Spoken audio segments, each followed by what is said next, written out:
Today on the show, Radical Ones, it's one small step for man, one giant leap of terror. It's 1996's Leprechaun 4 in space. Laugh if you like me, darling, but I'll have me way. It's time to get radical. Said he's having no trouble. It's simple. Hello there. It's showtime. What is this, trick or treat? Did I do that? Good morning, Charlie. The champion of the jungle. Deal with it. Daddy would have gotten us Uzis. The power is yours. Get down, honey, get down. And look, I won't go far, okay? If the apocalypse comes, Hold your fire! I'm a human! Grace Jones.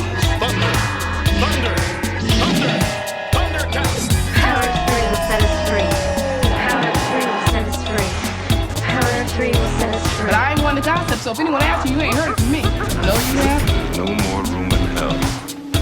The dead walk here. Scooby-Dooby-Doo!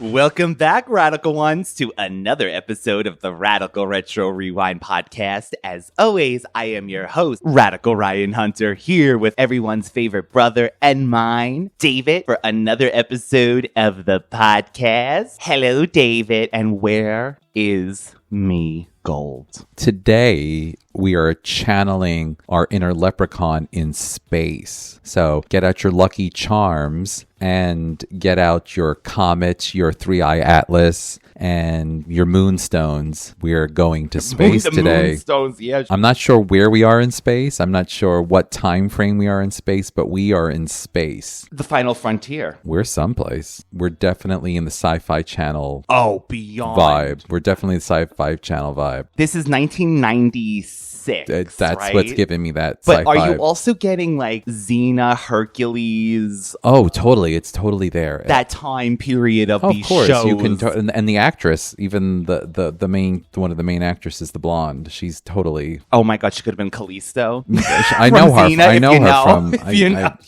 I know her from. She's been around. Oh, you know what she's from? I'm looking at her right now. She was in True Calling. I think she played True's sister, Eliza Dushku's sister. Free me before I fade away. Loved her in that Can series. somebody help me? So somebody save me? Is that the? Somebody help. No, somebody help. I love that. I'm going to download that now.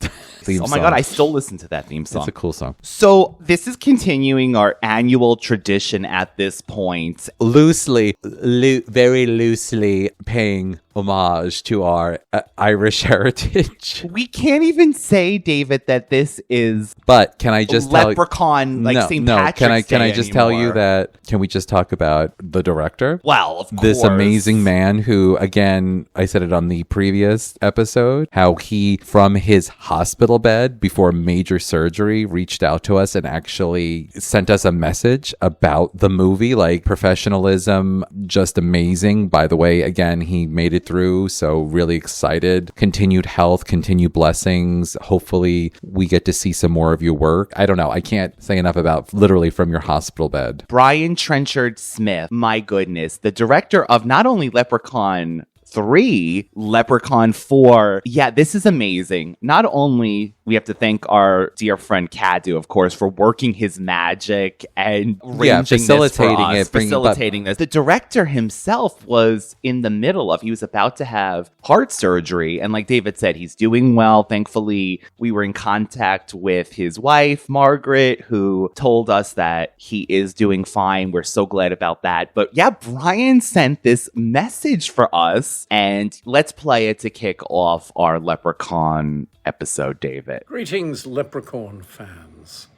I'm talking to you from my hospital bed. I'm about to have surgery, but I thought I will pass on a few comments as you're about to do a deep dive into the film. Leprechaun 3 was intended to last, but it was so successful they said, you have to make another one, do what you like.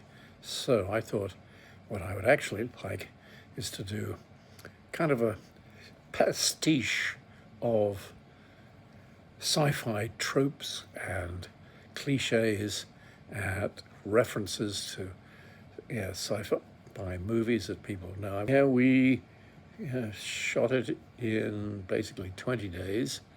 The last 2 days were in a miniature of the warehouse so that Warwick could be a giant. And then we integrated the ground level stuff with those shots. But I thought it was originally suggested, well, why don't we do Leprechaun on Apollo 13? Houston, we have a problem. I thought, well, it's a very small spaceship. You might find you run out of things to do. So why don't you take the formula as the Aliens formula, where the Space Marines are hunting down the evil creature, and then you have a much bigger environment which you can still create in a warehouse. So that was my plan, and it worked well. I got a good cast who could get all the jokes. So anyway, I hope you enjoy it. I hope you get all the jokes. I mean, someone will no doubt note, "Help me," from the spider before he is blown up. Guy Siner, who was in the Hello series, which probably played in your country, is splendid as Dr. Mittenhand. And Warwick Davis is wonderful. I gave him many more jokes to play, and he enjoyed doing it. Anyway, that's enough for me. Enjoy the movie. So we are beyond lucky, of course, as always, that people take their time for this. And it really does help David explain the movie in a way, because 20 days, given free reign to do what you want, a parody. So a few things stand out from this movie. One, it can stand alone completely from the rest of the Leprechaun 100%. series. Two, I actually really enjoyed all of the silliness and the sexual innuendos, all of the silliness of it. They definitely played them I up actually this time. really got all of the humor. I actually really enjoyed it. I actually enjoyed a lot of it more than maybe some of the other Leprechaun movies, believe it or not. Over, what was her name, Loretta from last time, with her breasts, her babies that exploded? How could you not love Loretta? I just loved Flaming Fagola. Remember that? I'm just remembering these things in my head from last year. They're literally coming to me. I enjoyed the movie, and maybe because I have a little more insight from having an actual message from the director too, because I got all the inside jokes. It was definitely a different descent from the Leprechaun series, and he was not fixated on his gold. He was not fixated on getting there was no 4-leaf clover. No. There was no he had a clean shoes. There was no way of there was no, it was like he was very much like Alien. He used the weapons. Share. Now there's a word that lies crooked upon me. Even down to that he had to be let into the certain areas, he had to open the door for him. It wasn't like he had certain powers, but it didn't come off as infinite, which I kind of liked. Point. So I have to say, I definitely enjoyed it in a different way. I do like the idea that there was this pretty doctor, and there was this kind of vulnerable moment where the jock / military guy was like, she's never going to be interested in me. I have a high school diploma, and she's this brilliant scientist, and he actually kind of I'm a biologist. Yes. A science of biology. Yeah, and he's having a conversation, the main character, the love interest, and he's like, she's not going to be interested in me. She just thinks I'm this meathead and, muscles, but no brain. And I even though that's so cliche, I for some reason it worked for me in this movie. And usually, I'm very hard on like, I am shocked. I really enjoyed it. I was like going in like, okay, let's see what's going to happen with this movie. I enjoyed it. I did. And honestly, considering the fact that it was filmed in 20 days, I did not think that the quality of the filming was not bad. And I didn't think the cuts were bad either. Like I tend to nitpick and pick apart stuff because we've been doing this for quite a long time now. When we did Simply Irresistible, for example, like how you could tell that was kind of chopped up and could have been, or the horror movie Valentine, how editing could have changed that movie completely. Like definitely this was pretty uniform, and I feel like it was done, even though it was done in 20 days, I feel like this also was very reminiscent of, in a way, like there was this princess, and if you watch the movie, there's this princess that she's equally as ruthless as the leprechaun, and he's gonna become king by marrying her, and then he's gonna kill her, and she's equally as evil and ruthless. And very much her makeup and everything is very on point for the original Star Trek. Like she could be original Star Trek, and that is very much on brand that I love. So true. And very much a throwback to original Star Trek. I don't know if that was meant to be that way or it was just that's what they had for makeup, but I have to tell you that was near and dear to my heart because I'm obviously a Babylon 5 and Star Trek. Patricia Tallman, hello. I think that also spoke to me, but I also like the fact that there was someone just as ruthless acting as the leprechaun as him, and it was just funny that he called her a ball buster. He called her like all these, like, again, very cliche, like ball and chain wife that he's like he can't stand her. Your wife? How dare you? Do you know who I am? I am the daughter of a king. And you will one day be a queen, and it is your royal blood, madame, that will make me a king. What? You? A king? I'm a man amongst men, and it's tired I am of being treated like a dog. From now on, the rest of this miserable universe will bow and scrape before me. It's just funny to see the leprechaun because in all the other movies, the leprechaun is terrorizing the female, the beautiful woman, and they're almost like on par. Like he's mean to her, but she's equal as like her cruelty almost is an armor for her against him in a way. Small though I am, mighty is my spirit when bloody battle calls. Come at me with what you will. Shoot me. Stab me. Kill me 100 ways. Come on! Take this bastard out! Still I fight on. I am a thousand demons from hell. Hot stuff coming up. I am eternal as the sun. This barbecue's only just begun. Death and destruction are my game. Simply slashing. Agony is my name.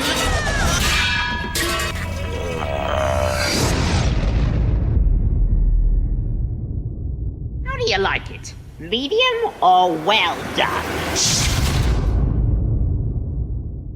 The plot, by the way, is the leprechaun kidnaps Princess Serena. And I kept thinking Princess Serena, but I'm seeing it now as I'm reading it. It's Serena with a Z. So it's space. It's Serena. She's not the moon princess. No, she's not. The whole entire time I kept saying, oh, Princess Serena kidnaps Princess Serena to marry her and gain power. But a Marine platoon intervenes. He then follows them to their spaceship to continue his plans, leading to mayhem and mutant transformation. So, when you have a movie that uses CGI, it's going to be dated. So, multiple reviews that I've seen and read, of course, starts with the first minute. The asteroids look like, of course, they're the graphics of a 1995 computer, but it is what it is. That's why I always, even back in the day, David, I used to say I wasn't a fan of CGI because even at the time, I could tell it looked dated when it came out. Even George Lucas, I'm sorry, like when he was using, it's gotten to the point now that it's passable, but that is what it is. But the spaceship, by the way, is not impressive at all. The design isn't impressive. I think, and as we get into the storyline, David, I wonder if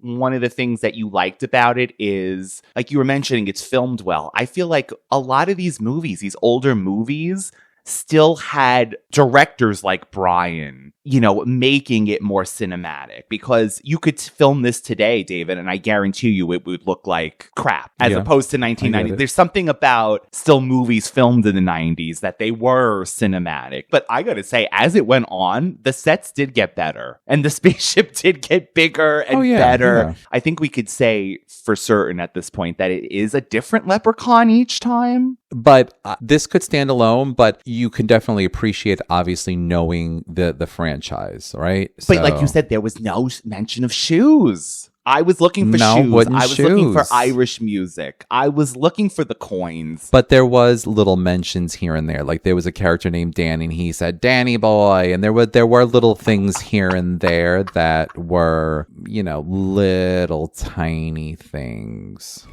Oh, Daddy boy, the fives are plenty.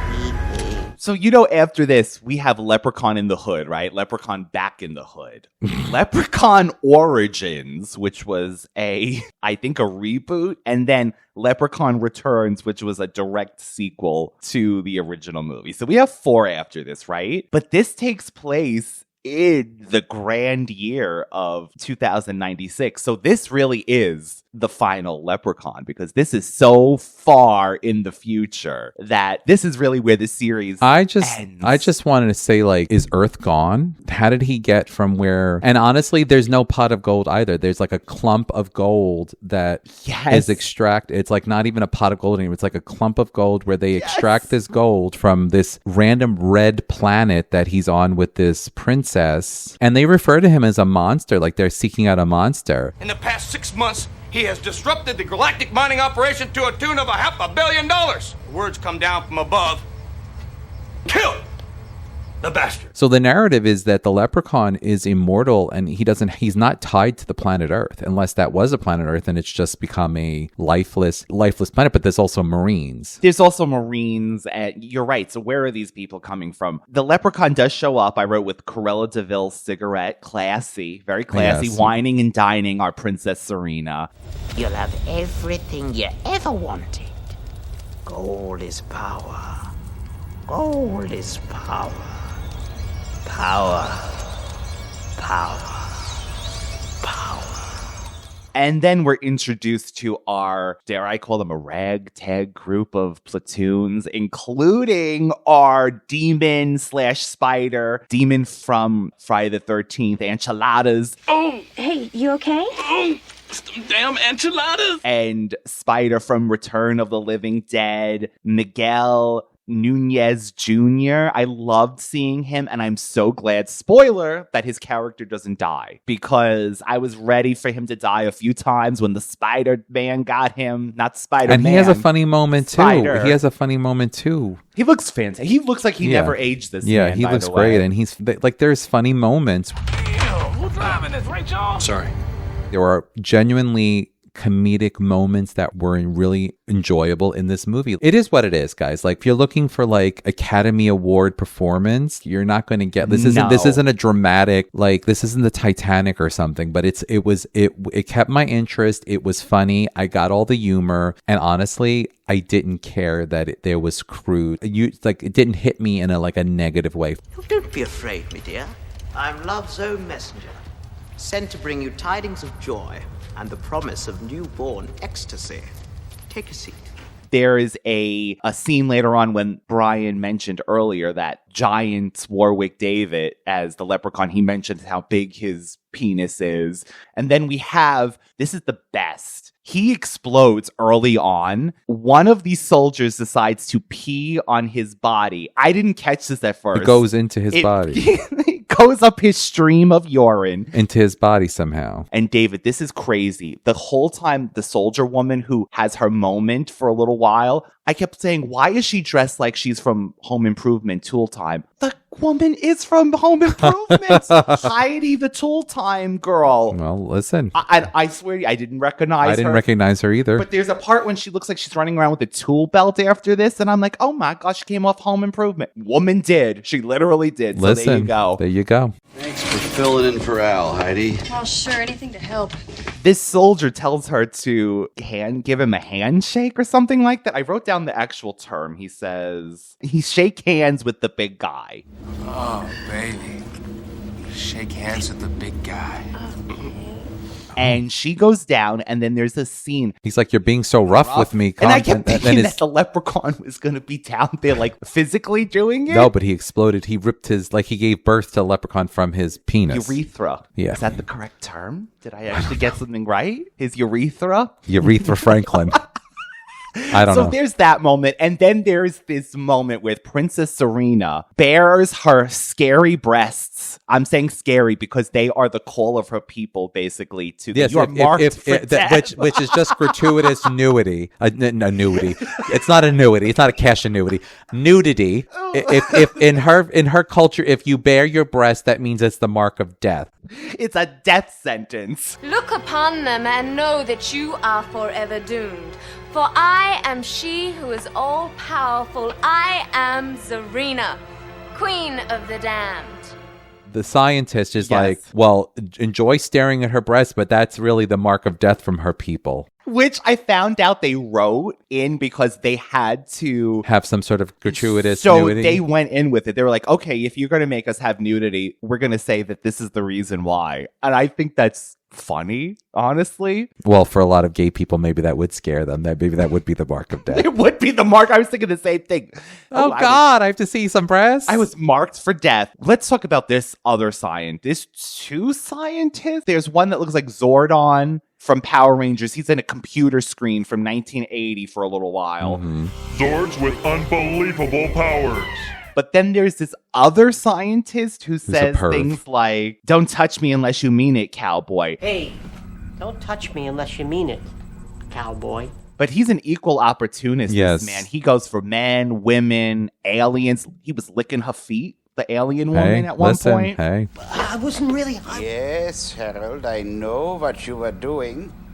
You are a naughty, naughty boy. He was licking them feet. Lonely up in space. They were signed up, by the way. I wrote this down. I don't know why. 30 days. And at midnight, they're supposed to be free agents. They couldn't be released because the main scientist, the Zordon. What?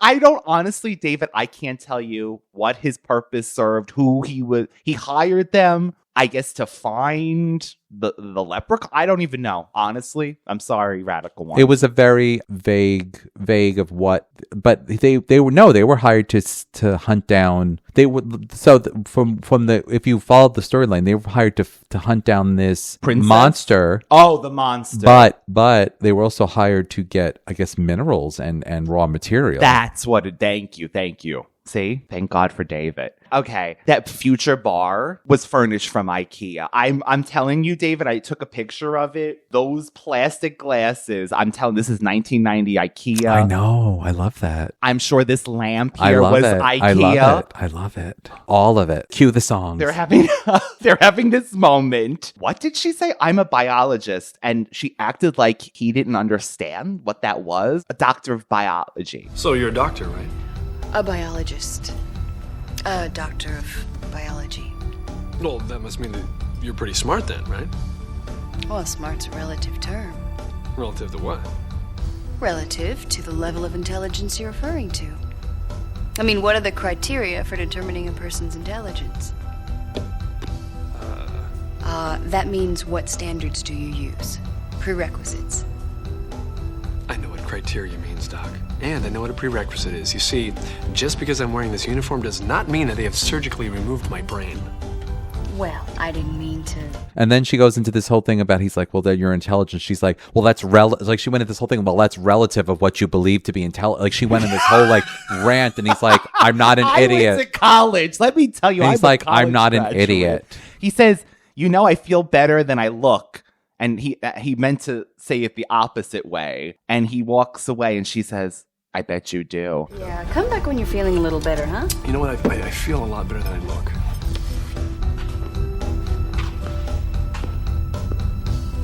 what you knew. I'm not one that just wants gratuitous male like nudity in the sense that whatever, that's just a bonus, right? But this to me saved this end of this movie that they made this man strip his shirt off at some point at the end. I'm like, okay, it doesn't add to the plot. That's not the sign of his people that you're going to die. That wasn't the sign of his people, but I was like, thank you. I said, thank you for this. You just like that. I wasn't even ready for it, and I said, you know what? Okay. I would like to see, like Monique said, I would like to see. Oh my God.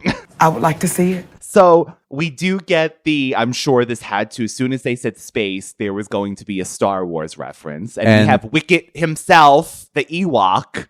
With Warwick, a lightsaber. With a lightsaber. Which totally love it. It was like I guess they couldn't go full lightsaber. It looked like a pool cube. Well, it looked like he barely, first off, could start it. He was like, hitting it. But I thought it was cool. Also, they go to search for him and they go into a... You mean the obligatory, you will put a spaceship on, you will get decompressed with some kind of shut the doors thing. I feel like this is in every space movie, right? Check. Put those spaceships. Yeah, no, but I get that. But it was like a place like biological material would break down with these enzymes or whatever. Yes. It was cool. At one point, Princess Serena is regrowing her fingers. Yeah. So I did write that she's regrowing her hand, basically. She shows off her breast. There's also this, I'm also getting this predates a lot of things, but at the same time, I feel like it set them up. Of course, this is many years before Jason goes to space. Mm-hmm. Also, I'm feeling this place was the Buffy initiative from season 4. That's what it looked like almost with these people. Our sergeant with the dome. Mm-hmm. To me, spoiler, this was the best moment in the whole movie to me. You know what I'm talking about? The sergeant drag. A totally an amazing moment in cinematic history. What was even the this? leprechaun? What? Leprechaun made him do drag. Would you expect this in any? Listen, this is also I'm just gonna say lip sing for your life, right? Yeah. And he was singing. He was lip singing to something. Well, I mean, drag has been going on for many, many years. So when Paris is Burning, is that movie? But yes, but if you know, drag shows have been going on for a very, very long time, way before this movie too. But if you know, you know. So like that's the thing. He was standing on the corner of 31st and Main. I was feeling kind of flirty as Sarge? I turned and walked my way. Then I knocked him off his feet, 'cause his charm melted me. Crazy for the This should be a darling floor show, don't you think? I thought that was totally cool. I did not expect that. Did you approve of the outfit, the gold? I mean, he's a very husky man. Like he's a masculine man. Like that was pretty good. It reminds me of like when like Drag Race, they bring men on to the show that are not obviously drag queen, or they're like very like and they make them up, like they make the drag queens like make the drag sisters or whatever. Like they do that on Drag Race. I've seen this where they'll take like a member of like the crew, like the cameraman, and they make them up as like their drag sisters or mothers or whatever. It's like when you were going to esthetician school and you had to practice doing makeup on me. I made you look like George Washington. I was the worst looking woman. You totally looked like George Washington. You were so pale. I made you look like literally pale white with rosy cheeks. You should have had a white wig. Oh my God. I look like a bad woman. This makeup, I saw Ernest. You know when Ernest pretends to be a woman? That's what I saw. Ernest in drag. And I loved it. This is what I love. This is one of the things I love about Leprechaun in general. The Leprechaun himself, even though he likes to play even though he's mythical, he still goes by, he still, at the same time, he can explode and he can reform, but he still also is bound by certain things. Like when they were in that chamber, he was wearing the hazmat suit. He even though he shouldn't have to do that, he does these weird, this is what I like about Freddy. Like Freddy does things like when even when I don't remember whatever when the kid can't hear, Freddy's sneaking around him, but like pretending he's like deaf and he's walking around like funny. Like the Leprechaun plays with his food, so to speak. Like he does these crazy things, and like the Leprechaun should not have to wear a suit. Wear a suit. He's this mythical creature. Like he should not have to abide by the rules everyone else does, but he does. He wears he'll wear a hazmat suit, or But does he just like to dress up, maybe? That's what I'm saying. But he'll make this guy do drag out of nowhere, even though he's controlling. This is his fantasy. But that's what I'm trying to say. I love this this is what makes this character more endearing, because he plays around. He's kooky, like he's sadistic, but like in a funny, bizarre way. Who would have thought out of nowhere he's going to make this guy do drag? I can tell you, I never in my life, a million years would have thought that would have happened. I never thought that. Nope, and I don't even remember that. And when it happened, I was like, "What is happening?" And then he's like, "Oh, he's a cyborg." But also, if you know about military, there is that thing they say about all of this whole Leprechaun movie was equal opportunist. Like I said, it gave us a naked sign of death breasts, but it also gave us shirtless soldiers. So it really played for everybody. And the doctor said he would have basically went with a guy, who went with a girl. And they were all like, "Oh, okay." Well, listen, by the year 2096, I guess. Lonely in space. Including our lead is very lonely. So. And they call the scientist Cupcake. Got to take care of Cupcake. So Tina. Listen, Doc, you don't get Tina. it. What? My name is Tina. Listen, Tina. She was supposed to be, I guess, our strong female lead. She's strong. She's the final girl-ish. Do you love when you think she's wearing like this very Buffy-esque, speaking of Buffy again, like a black tank top with these red pants. She gets them ripped off. She's wearing a leotard. Leotard action. Everyone was stripped by the end, honestly, at that point. He was shirtless. She was in a leotard. Manuel Nunez was covered with cobwebs. Besides, she's a member of the Dominion royal family. I don't give a damn if she's the Queen of Soul. That bastard killed Dolores, and I'm taking him out. I did love his scream. You thought he was going to die at one point. He's like, "Ah!"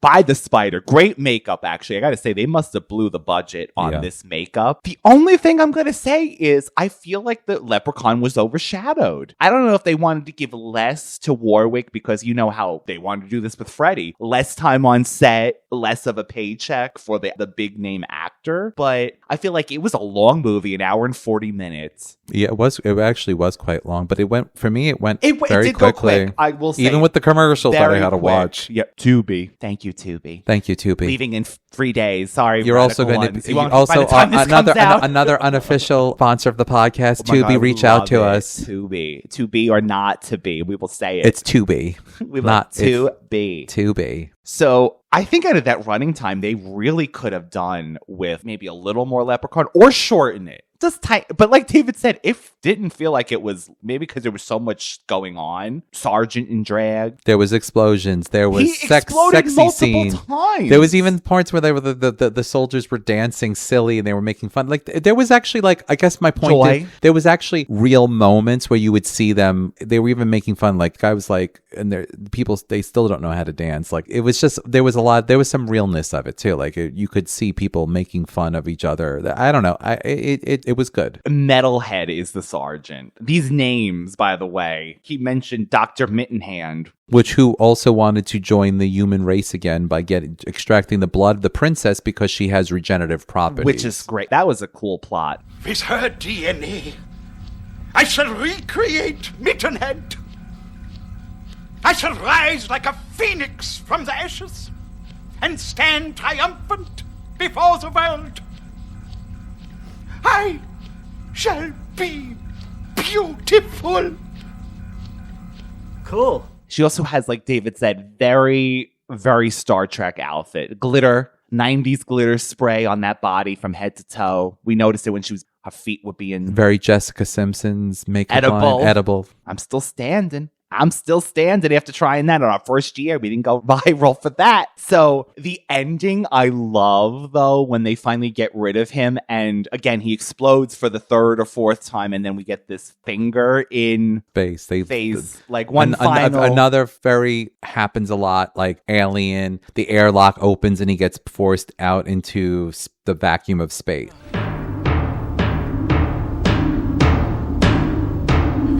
Completely fell apart, didn't he?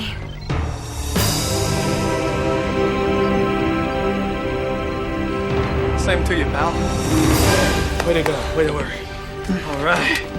Now you are Murray.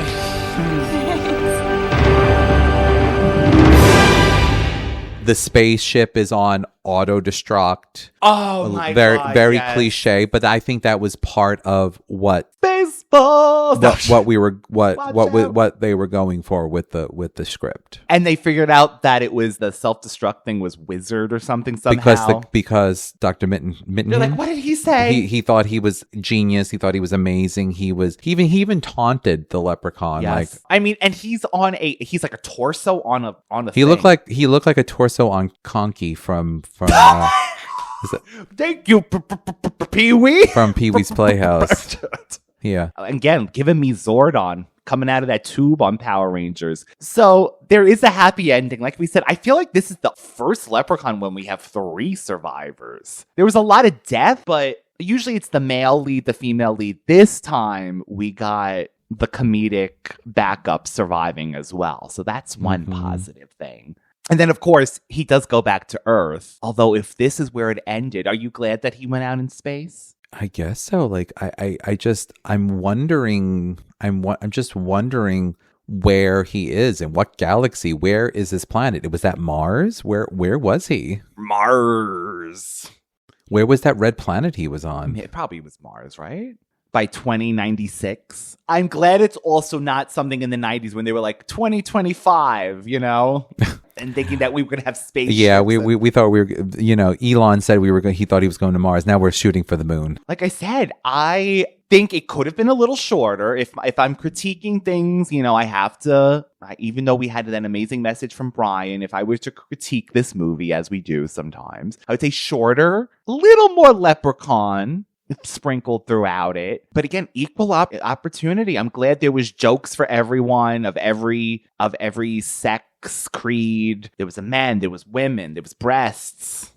there was feet. Was exploding there penises was feet, where a leprechaun came glitter out. feet from the Princess Zelda. Princess Serena.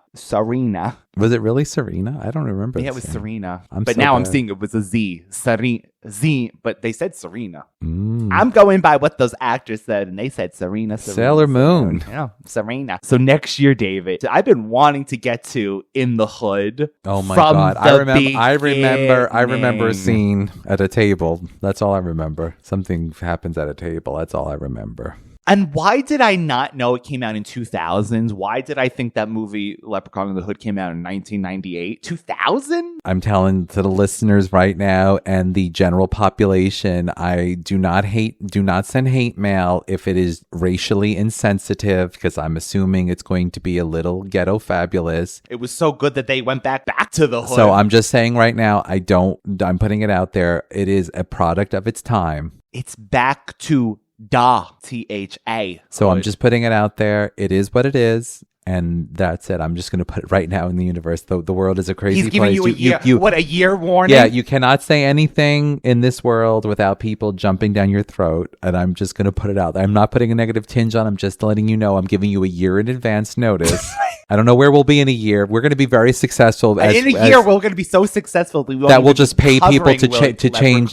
We'll pay people to scrub the internet for us. But I'm telling we can get one of those Swifty people. Yes, we're gonna have our beehive, our Swifties, we have radical ones and we have bunglers. So the radical bunglers. Oh my God. Okay, David, it's the time of the show that I'm gonna ask you, what would you pick from this movie to add into our time capsule? All right, Clyde. Let's find out who the winner is. Now, radical ones, off screen, I am printing these out and putting them in a tiny real life time capsule that I did buy from Amazon. It is this big. I'm giving David like a can size. And at the end of the season, I figured we'll do like a video and show the items that we did enter in. So this could be anything in the movie. And I have 3 things, David, that I feel like would represent. What is it? Okay, first off, and this is the one I'm pushing. A drag queen. No. Sergeant in drag. Okay. Sergeant Metalhead in drag. Maybe the wig that flew off, the dress, the bag, the crotchless pantyhose. No, they weren't crotchless. Second, God forgive me, the shirtless soldier man with his shirt ripped off. I think that's more of a personal thing that you probably have a picture of. You probably froze that and looked at it a few times. I might have had it just in case it had to go into the time capsule item. I bet. And my third is the leprechaun's finger, giving the finger floating off in space. Because I can't think of what would say this movie. I think the drag sergeant. But what did you represents think? This movie? Yeah, like if we were to take anything from this movie and put it in a time capsule, that signifies this whole movie. I think the drag sergeant. But what else do you got? Tell me. Oh my God! Can I go completely off the rails? Be a picture that's put into the thing to really bring this all home. I'm going to say a picture of our director friend who reached out to us to remember him because I would say a picture of him and then something from the movie. Okay, so what is the thing from the movie? Only because I'm still in awe that the man was literally prepped for surgery and he's recording. I'm speaking his name because who does that? I mean, that's like that's pretty amazing. I guess the thing that did stand out the most was the drag show because it was the most unexpected thing. I'm expecting the leprechaun to give you the finger. I'm expecting the leprechaun to be mean and funny and crazy. I'm expecting bizarre things. So yeah, the drag show and our director. Okay, I'm happy. But both entered into the time because capsule. If I'm looking back at this year and I see this, the thing that I would stand out is, wow, this man from his hospital bed prepped for surgery is reaching out to our humble podcast.